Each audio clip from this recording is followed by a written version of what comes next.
সফল সামৰণি পৰিল সংগীত সত্ৰৰ 57 সংখ্যক নৃত্য গীতৰ উৎসৱৰ। শ্ৰীমন্ত শংকৰদেৱ কলাক্ষেত্ৰৰ শ্ৰী শ্ৰী মাধৱদেৱ প্ৰেক্ষাগৃহত অনুষ্ঠিত হয় এই অনুষ্ঠান। 8 আৰু 9 জুলাইত দুদিনীয়াকৈ অনুষ্ঠিত হয় এই অনুষ্ঠান।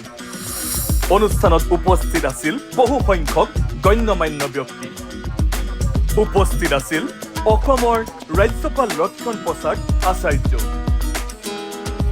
শ্ৰীমন্ত শংকৰদেৱ কলাক্ষেত্ৰৰ শ্ৰী শ্ৰী মাধৱদেৱ আন্তৰ্জাতিক প্ৰেক্ষাগৃহত 8 আৰু 9 জুলাইত দুদিনীয়াকৈ আয়োজন কৰা সংগীত সত্ৰৰ 57 সংখ্যক বাৰ্ষিক নৃত্য গীতৰ উৎসৱৰ সফল সামৰণি পৰে।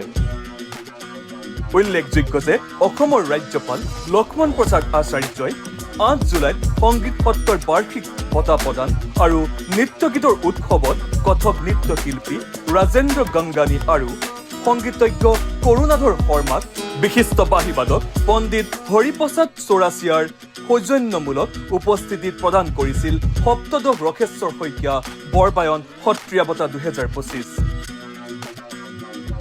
9 জুলাইৰ দিনা সন্ধিয়া আয়োজন কৰা সংগীত সত্ৰৰ বাৰ্ষিক নৃত্য গীতৰ উৎসৱৰ দ্বিতীয় দিনা বিশিষ্ট অতিথি হিচাপে উপস্থিত থাকি বন্তি প্ৰজ্বলন কৰে কথক নৃত্যৰ গুৰু বিশিষ্ট শিল্পী বিপুল দাস, সাহিত্য একাডেমী প্ৰাপক সাহিত্যিক ডক্টৰ অপূৰ্ব কুমাৰ শইকীয়া আৰু সাংস্কৃতিক সংগঠক লোকসংগীতৰ শিল্পী প্ৰবন কুমাৰ শইকীয়াই।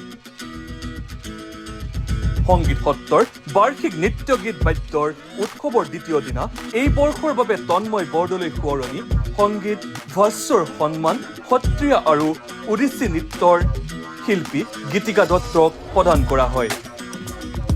অনুষ্ঠানত আমন্ত্ৰিত শিল্পী আৰু সংগীত সত্ৰৰ ছাত্ৰ ছাত্ৰীসকলে নৃত্যানুষ্ঠান, সংগীত সত্ৰৰ জ্যেষ্ঠ ছাত্ৰ ছাত্ৰীসকলে সমুদ্ৰ মন্থন নৃত্য সংৰচন্তি পৰিৱেশন কৰে।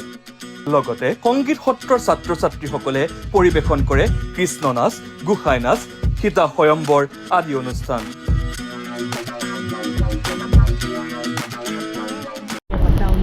আৰু সংগীত সত্ৰৰ নৃত্য গীত বাদ্য অনুষ্ঠান আমি প্ৰত্যেক বছৰে 8 জুলাই, 9 জুলাই, 10 জুলাই তিনিদিনীয়া কাৰ্যসূচীৰে অনুষ্ঠান পাতি আহিছোঁ। এই বছৰ আমি দুদিনীয়া কাৰ্যসূচীৰে এই অনুষ্ঠান আয়োজন কৰিছোঁ।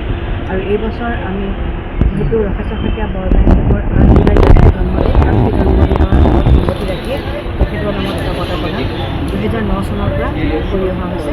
2009 চনত তেখেতৰ অনুৰাগীসকল, তেখেতৰ ছাত্ৰ ছাত্ৰীসকলে এই বঁটাৰ প্ৰৱৰ্তন কৰিছিলে আৰু 2013 চনৰ পৰা সংগীত নিজাববীয়াকৈ এই বঁটা প্ৰদান কৰি আহিছে।